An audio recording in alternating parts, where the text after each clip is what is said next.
Olá! Hoje nossa conversa está cheia. Falaremos de direito à moradia e a solução de conflitos por terras em Minas. E como mudanças no ambiente podem trazer mais segurança e qualidade de vida. Eu sou Joanita Gontijo e esse é o Assembleia em Destaque, programa que mostra o impacto para você dos temas que são debatidos no Parlamento Mineiro.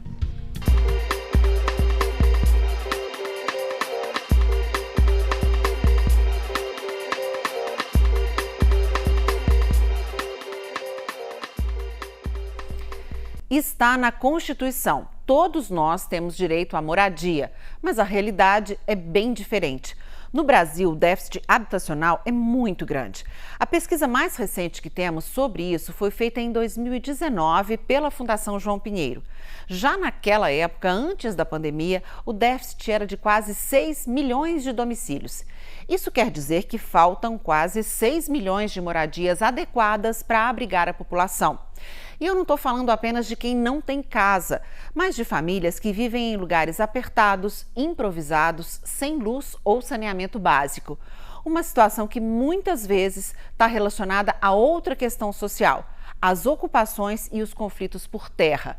Uma pesquisa da Comissão Pastoral da Terra apurou que no ano passado foram cerca de 1.800 conflitos no campo por disputa de terra no Brasil.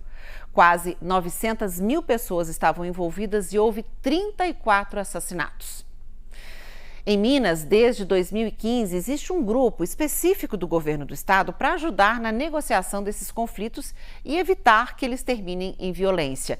É a Mesa de Diálogo e Negociação Permanente com Ocupações Urbanas e Rurais. A Assembleia tem acompanhado esse trabalho e nesta quinta-feira fez uma audiência para discutir a atuação da mesa. Esse monitoramento faz parte do Fiscaliza Mais, que é uma iniciativa do Legislativo para aprofundar a fiscalização de ações do governo estadual. No caso dos povos indígenas, o direito à habitação vai além. Eles têm o direito de se manter em seus territórios tradicionais, mas muitas vezes convivem com conflitos pelo uso das terras. A líder indígena Célia Chacriabá, que também é doutoranda em antropologia, fez um desabafo sobre os direitos do seu povo. Ela criticou o domínio da terra por grandes latifundiários e cobrou a demarcação dos territórios indígenas. Célia também fez uma comparação entre o respeito dos povos indígenas à biodiversidade e a atuação de empresas do ramo de exploração da terra, como as mineradoras.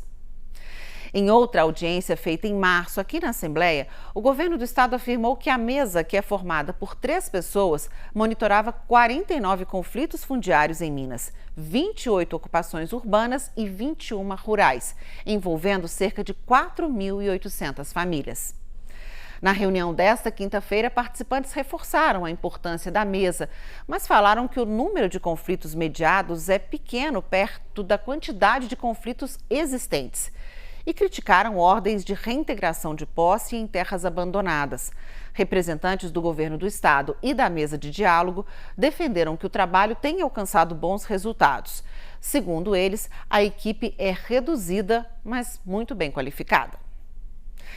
A Assembleia de Minas é sempre cenário de lutas por melhorias na educação. Nós vimos recentemente os servidores estaduais da área em manifestação pelo piso nacional da categoria de cerca de R$ 3.800. A mesma razão motiva a greve dos professores municipais de Itajubá, no sul de Minas, desde o dia 2 de maio. Segundo o sindicato, a adesão é de 80% da categoria. Além do piso, eles querem a redução de 1/3 da carga horária e a contratação de profissionais para mais de 400 alunos com deficiência. Em reunião na Comissão de Educação da Assembleia, a denúncia foi de que a Prefeitura estaria contratando estagiários de períodos iniciais de cursos de pedagogia, em vez de professores de apoio para atender essas crianças. Os entraves começaram em dezembro do ano passado, sem solução ou cumprimento de acordo entre o Executivo e a categoria. Agora, os servidores municipais pedem apoio dos deputados ao movimento.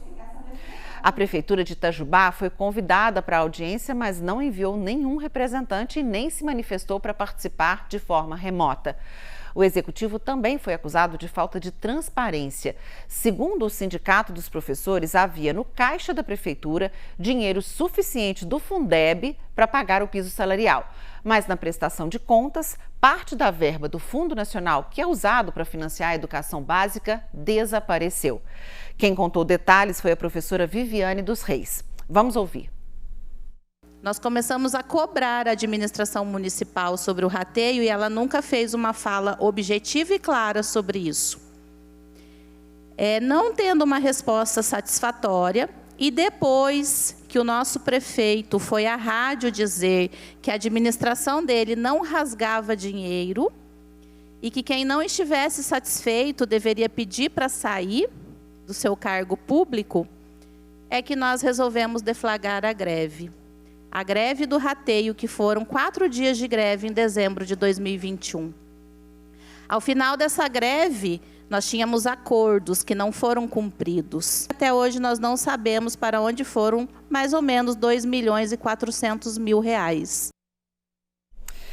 Vamos falar agora de segurança no volante. Quem dirige nas estradas sabe bem a importância das rampas de escape. São trechos na lateral das rodovias em que carros, ônibus e principalmente veículos pesados, como os caminhões, conseguem parar em situações de emergência. São também conhecidas como rampas de fuga, cobertas com algum material que consiga diminuir a velocidade dos veículos, como areia ou cascalho. A construção dessas rampas em estradas estaduais que venham a ser abertas ou duplicadas está prevista num projeto de lei. A análise final da proposta foi nesta quinta na Comissão de Transporte. Agora o projeto vai à votação definitiva no plenário da Assembleia. Se o governador concordar com o texto, a nova lei deve permitir que as rampas aumentem a segurança nas longas descidas, onde caminhões e ônibus costumam perder os freios e causar tragédias. Daqui a pouco, vamos falar de iniciativas que trazem qualidade de vida e segurança para pessoas com autismo e para idosos. É rapidinho, não saia daí.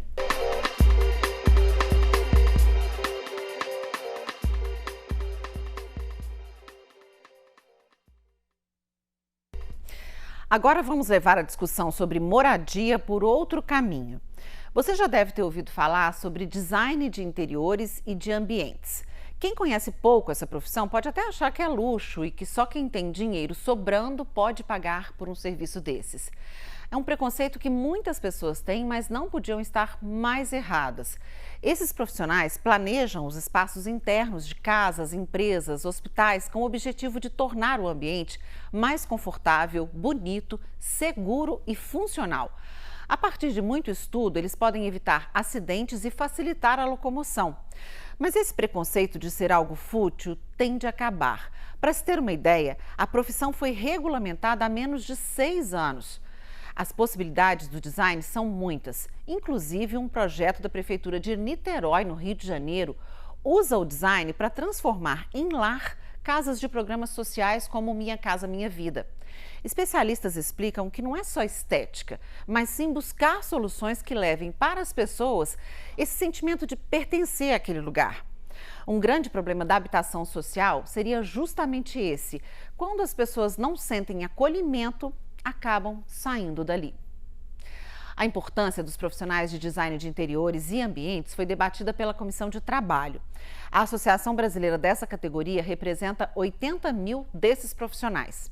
Os que participaram da audiência falaram sobre o papel deles para o bem-estar das pessoas, na atuação das empresas e no desenvolvimento econômico.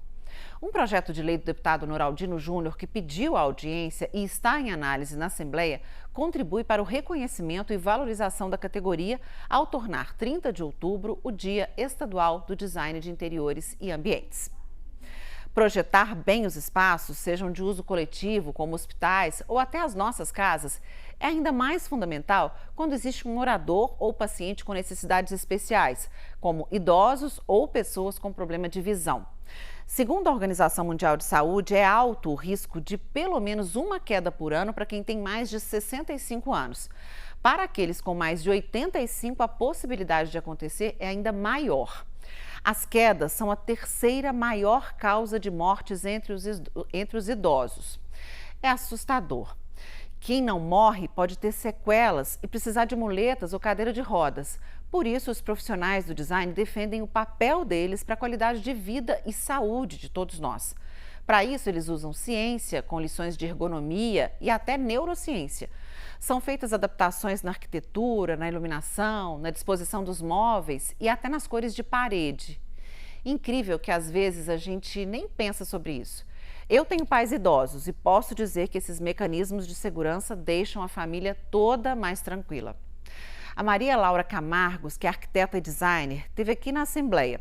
Ela lembrou do envelhecimento da população e alertou para a necessidade de tornarmos todos os ambientes mais seguros e funcionais.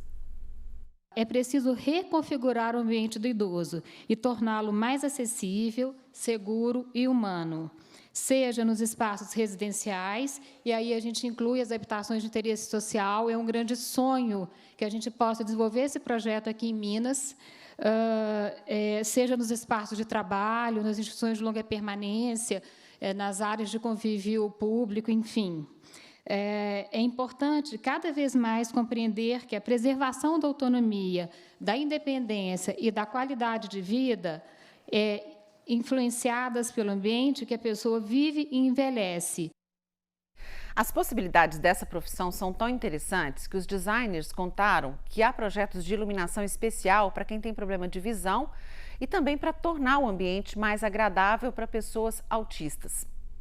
E falando do transtorno do espectro do autismo, pesquisadores detectaram um aumento no número de crianças e adolescentes diagnosticadas nos últimos anos. Essa é a conclusão do relatório do Centro de Controle de Doenças e Prevenção, uma agência de saúde dos Estados Unidos. Os dados mais recentes, feitos em crianças com 8 anos, apontam a prevalência de autismo em 1 para cada 44 crianças, 22% a mais que no levantamento anterior. No Brasil, apesar de alguns estudos, não há dados consolidados.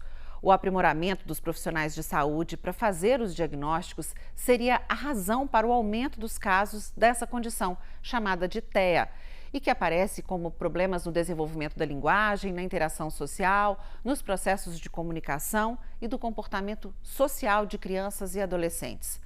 Jogar luz sobre o transtorno do espectro do autismo é também criar circunstâncias adequadas para que essas pessoas estejam cada vez mais integradas à sociedade.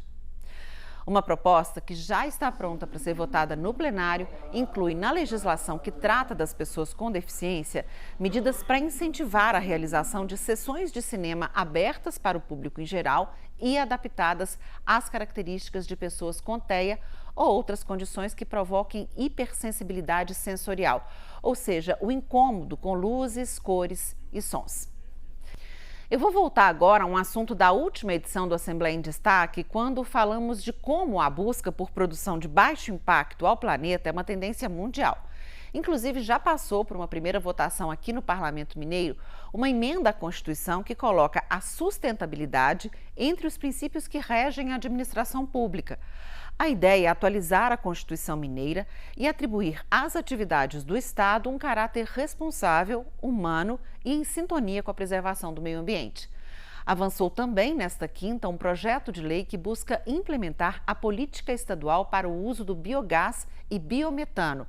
O biogás é produzido a partir de resíduos orgânicos, que vêm principalmente da agropecuária, da cana-de-açúcar e do tratamento de esgoto.